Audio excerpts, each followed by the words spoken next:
आज मुझे मिले हैं जाने माने युवा लेखक। यानी आपको बता दें कि कलेक्टर साहिबा भाग 2 मतलब निकल चुकी है। अंग्रेजी एडिशन भी 2 दिन पहले तमिल सहित कई भाषाओं में अनुवाद हो चुका है। आप हैं कैलाजी मंजू बिश्नोई और आप मिले हैं शादी समारोह में शरणू में। आज मुझे पूरी बात करते हैं तेजल मीडिया पर। सबसे पहले सर आपका बहुत बहुत स्वागत है। नमस्कार तेजल मीडिया का और आपका भी सर। कैसे ये आपके दिल के दर्द है या आपकी भावनाएं थी, कैसे आपने कलेक्टर साहिबा लिखी? क्योंकि यूपीएससी की तैयारी के दौरान बहुत सारे लड़के और लड़कियां तैयारी करते हैं और ऐसे माहौल में मैंने तैयारी की मुखर्जी नगर। और मुखर्जी नगर जो दिल्ली में यूपीएससी का हब माना जाता है और वहां पर हज़ारों लाखों बच्चे यूपीएससी के सपने को लेकर के आगे बढ़ते हैं। कई सफल होते हैं और कई बार बार प्रयास करने के बावजूद भी यूपीएससी जैसी कठिन परीक्षा को भेद नहीं पाते।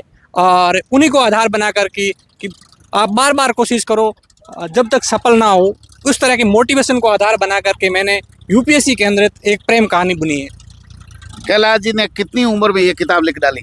सर मैंने ये 28 साल की उम्र में बुक लिखी और ये बुक लिखने के बाद में पूरे भारत में नंबर 1 बनी और हिंदी साहित्य की सबसे ज़्यादा बिकने वाली बुक भी बन गई। अब तक पहले भाग की कितनी प्रतियां बिक चुकी है? लगभग 2 लाख से ज़्यादा बुक है वो कलेक्टर साहिबा पार्ट 1 की हिंदी और इंग्लिश पंजाबी और मराठी एडिशन है वो इसके निकल चुके हैं। और जो आपने पात्र उसमें चुनाव किया कैसे भावनात्मक रूप से? जी बिल्कुल, ये मेरे दिल के करीब है और गिरीश का किरदार मैंने ऐसा चुना है जो मुझसे प्रेरित करता है या मेरी कहानी को प्रेरित करता है। और एंजल का किरदार एक यूपीएससी में सिलेक्शन होने वाली लड़की है जो बाद में कलेक्टर बनती है और उसी को आधार बना करके एक गिरीश और दूसरा केंद्र मैंने एंजल को रखा और दोनों किरदार है वो मुख्य किरदार है। कैलाश जी के यूपीएससी वाला प्यार मतलब आप असल जिंदगी में शादीशुदा है क्या? नहीं, अभी शादी नहीं की है और यूपीएससी की तैयारी के दौरान हम खुद है वो प्यार किए और हालांकि प्यार में असफल हो गए, लेकिन यूपीएससी की जो बुक थी उसमें हम सफल हो गए। हाँ, तो आप उसमें सफल हो गए। जी प्यार प्यार जो है जी अब दिल टूट गया कैलाश जी का। देखिए, हर किसी का प्यार मुकम्मल नहीं होता और मुझे भी प्यार मुकम्मल नहीं हुआ, लेकिन मुझे जो लेखन में और साहित्य में एंट्री मिली वो दिल की कहानी से शुरू हुई। जो आपका प्यार था, क्या इस लेखन के बाद, इस किताब के बाद कोई बातचीत हुई, मुलाकात हुई, कोई प्रतिक्रिया? क्योंकि हम पब्लिक प्लेटफॉर्म में एक दूसरे से मिल भी सकते हैं, क्योंकि मैं एक लेखक हूँ और दूसरे प्लेटफॉर्म में प्यार मिल सकता है। और कई बार ऐसा होता है आमना सामना, तो ऐसा कुछ नहीं है, मिलते हैं। तो अब क्या है? अभी जो है प्यार दबा हुआ है और कई किताबें सीरियल आने वाली आगे। जी बिल्कुल, प्यार पर केंद्रित मैंने 2 पार्ट 1 और पार्ट 2 लिख दिया है और मेरी आने वाले 4-5 साल में उम्मीद है कि मैं रोमांटिक उपन्यास 3 से 4 उपन्यास में रोमांटिक उपन्यास लिखूं और एक मेरे दिमाग में चल भी रहा है, शायद इस साल के आखिर तक वो एक रोमांटिक नोवेल और भी निकले। अभी आप एक नॉवल पर काम कर रहे हैं?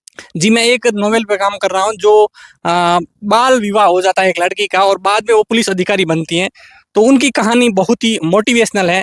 तो उनकी रियल लाइफ पर मैं लिख रहा हूँ और ये जल्दी 8 मार्च के आसपास जब अंतर्राष्ट्रीय महिला दिवस होगा उस समय ये बुक मार्केट में आएगी और उम्मीद है कि हमारे सीएम साहब है उसको बुक का उद्घाटन करेंगे।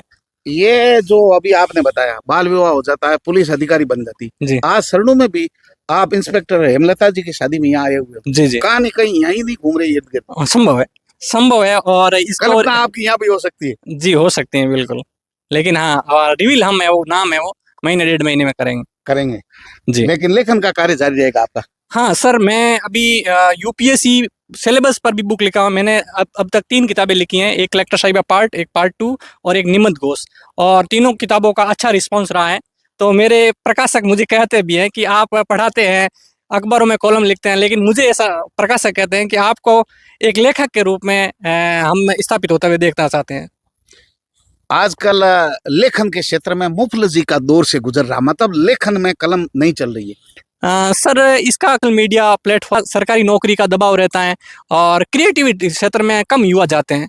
अधिकतर युवा सरकारी नौकरी जो टैलेंटेड होता है कि डॉक्टर बन जाओ, इंजीनियर बन जाओ, हाँ। और लेखन को बहुत कम करियर के रूप में चुनते हैं और जो चुनते हैं वो कभी कभी कमाल करते हैं। आप जैसे आपने किया, जी एक सर। उदाहरण के रूप में आपको देख सकते हैं। जी सर, मैंने यूपीएससी में 6 साल लगाए, लेकिन यूपीएससी में मेरा चयन नहीं हुआ। अदर स्टेट में मैंने भी एग्ज़ाम दिए, लेकिन जैसे ही मैं लेखन में उतरा तो मैं एडिटोरियल अखबारों में भी अब तक मेरे 500 से ज़्यादा एडिटोरियल प्रकाशित हो चुके हैं। और जब मैंने पहली बुक लिखी, वो पूरे वर्ल्ड में सबसे ज़्यादा स्टोरी लेखन में नंबर 1 पे बन गई, और इस पर अभी फिल्म भी आने आएगी दीपावली के बाद में। एक साधारण परिवार से उठे हुए, जी वो भी मरु भूमि के, जी यहाँ उच्चारण की समस्या रहती है, जी जी लेखन के क्षेत्र में बहुत कम लोग हैं। जी जी आप स्व प्रेरणा से लेखक बने या जी। और किसी को मान रहे? मैं जब यूपीएससी की तैयारी करता था तो हर दिन 3 घंटे लिखता था। तो लिखने का मुझे शौक यूपीएससी की तैयारी के दौरान चढ़ा, और जब मैं नेशनल लेवल पर निबंध में मैंने पूरे ऑल इंडिया टॉप किया, तो कुछ लोगों ने कहा कि क्यों नहीं आप अखबारों में कॉलम लिख देते। तो मैंने अखबारों में कॉलम लिखना शुरू अभी किया। आप लिख रहे जी, मैं रेगुलर दैनिक जागरण में लिख रहा हूँ, और दैनिक जागरण में मेरे नियमित स्तंभ है वो छपते रहते हैं। हैं? क्या प्रेरणा सीख? सबसे पहले तो पढ़ने की भूख रखें, और भाषा का ज्ञान बढ़ाएं। आप अगर भाषा का ज्ञान बढ़ाते हैं और लगातार पढ़ते रहते हैं, तो आपका लेखन है वो निरंतर सुधरता जाएगा। एक अच्छे लेखक बनने के लिए ज़रूरी है कि एक अच्छा पाठक होना। तो पाठन बहुत सारी किताबें पढ़ें साहित्य की, जिसमें कथा श्रेणी, कथातर श्रेणी, कविताएँ और बायोग्राफी, इस तरह की चीज़ें पढ़ें। और नेशनल लेवल पर जो हिंदी साहित्य की किताबें हैं, इंटरनेशनल लेवल पर जो इंग्लिश में उपलब्ध हैं, वो भी पढ़ने का पढ़ें और जिज्ञासु बने उसके प्रति। आप अपने प्रशंसकों का ध्यान भी रखते हैं? जैसे मैंने बाड़मेर में पुस्तक मेले से आपकी किताब खरीदी, दूसरे दिन तो आपने पोस्ट ही डाल दी मेरी। जी सर, मैंने पिछले 1.5 साल के अंदर लगभग 5,000 से ज़्यादा पाठकों की फेसबुक पोस्ट है वो प्रकाशित की मेरे सोशल मीडिया हैंडल पर, और उससे बहुत से लोग पढ़ने के लिए प्रेरित होते हैं। मेरा एक उद्देश्य ये रहता है कि ज़्यादा से ज़्यादा पढ़ने के प्रति जागरूकता फैलाना। तो वो मैं मेरी किताबों के ज़रिए भी करता हूँ, दूसरी किताबें भी मैं सजेस्ट करता हूँ कि ये किताबें जो अच्छी हैं हिंदी साहित्य की या अंतर्राष्ट्रीय स्तर पर, उनको भी मैं सजेस्ट करता हूँ।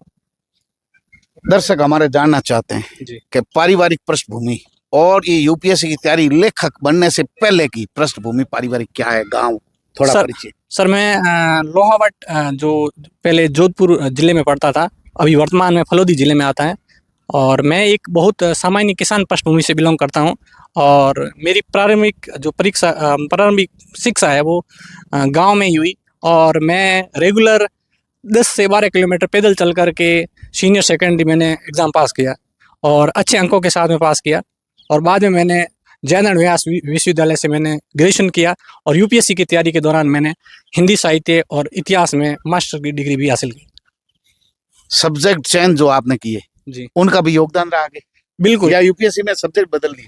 सर, मैं पहले साइंस का स्टूडेंट था, मैंने बीएससी किया है, और उसके बाद में मैंने हिंदी साहित्य और इतिहास जैसे सब्जेक्ट रखे, और मैंने नेट जेआरएफ जैसे एग्ज़ाम भी, कठिन जो एग्ज़ाम माने जाते हैं, उनको पास किया।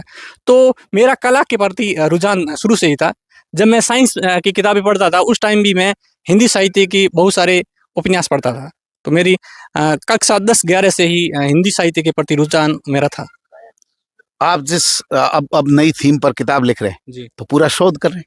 जी बिल्कुल। मैं जो रियल बैकग्राउंड है या जो गांव पड़ता है, वहाँ पर जाकर के मैंने अवलोकन किया, और जो उनकी रियल लाइफ है, कहाँ से उनकी स्कूलिंग हुई लड़की की, और उसके बाद में कितनी कठिनाई आई तैयारी के दौरान।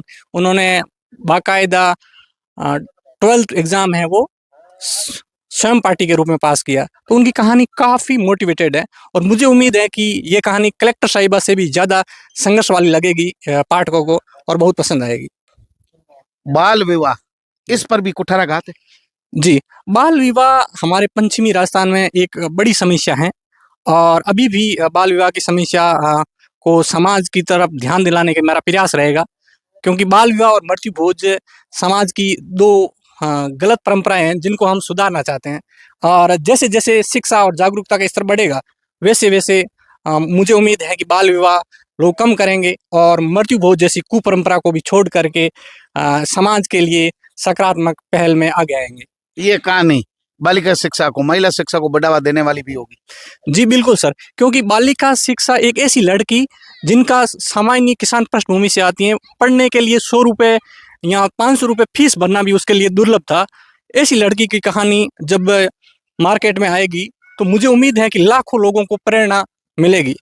तहलका मचा देगी मार्केट में। जी, उम्मीद है कि कलेक्टर साहिबा जैसा ही है ना हंगामा और कोहराम मचाएगी। कब तक उम्मीद करें दर्शक? जी, ये हम उम्मीद कर रहे हैं कि अगले 2 महीने में कलेक्टर साहिबा बुक के बाद में ये तीसरी बुक है मेरी, साहित्य में आएगी। अब आपने एजुकेशन में क्या कर रखा है, ये भी जानना चाहते हैं लोग। जी सर, मैंने डबल एमए किया है, नेट किया है, जेआरएफ किया है और उसके साथ मैं कॉलेज में पढ़ाता हूँ और कोचिंग में भी पढ़ा रहा हूँ यूपीएससी में, और साथ में अखबारों में कॉलम। एजुकेशन को नहीं छोड़ा है, उससे लगातार जुड़े हुए। जी सर, मैं एजुकेशन पर रेगुलर कॉलम भी लिख रहा हूँ और एजुकेशन को मेरा, क्योंकि मेरे जीवन को एजुकेशन ने बदला है, तो मुझे ऐसा लगता है कि मारवाड़ और खास करके पश्चिमी राजस्थान, जहाँ पर बंजर भूमि है, रेगिस्तान है, रेतीली भूमि है, यहाँ ज़्यादा कुछ उपजता नहीं है, वहाँ पर शिक्षा ही एक ऐसा हथियार है जो आर्थिक स्तर पर जो गरीब है उनको समाज में एक अच्छा पायदान पे लाके खड़ा कर सकती है। एक बड़ा कठिन डगर है यहाँ एजुकेशन का, जी हमारी परिस्थितियां, जी लेकिन हिंदी सब्जेक्ट का चुनाव करना, जी उच्चारण की समस्याएं जी आपके आड़े नहीं आई? जी सर, उच्चारण को जब मैं शुरू में दिल्ली गया था तो मेरी जो राजस्थानी टोन है उसको लेकर के बहुत से लोग हंसते भी थे।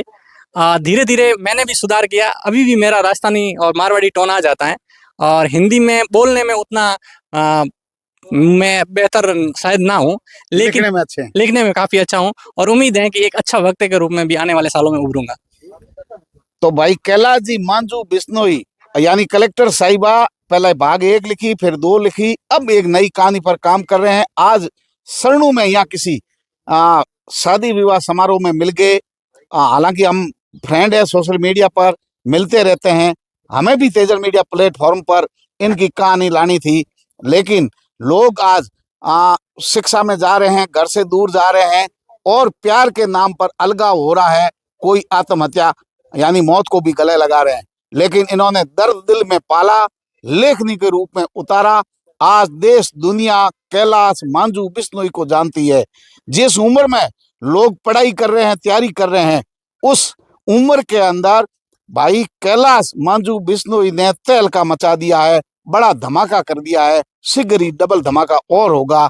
ऐसे लोग प्रेरणा के स्रोत है। युवाओं को इनकी कहानी से इनके दिल का जो दर्द है वो लेखनी के रूप में आया है। आप इनसे प्रेरणा लें, इनकी किताब को पढ़ें, कहानी को पढ़ें, अगली कहानी के लिए इंतजार भी करें। अगली खबर तक हमारे साथ बने रहिए, देखते रहिए तेजल मीडिया। नमस्कार।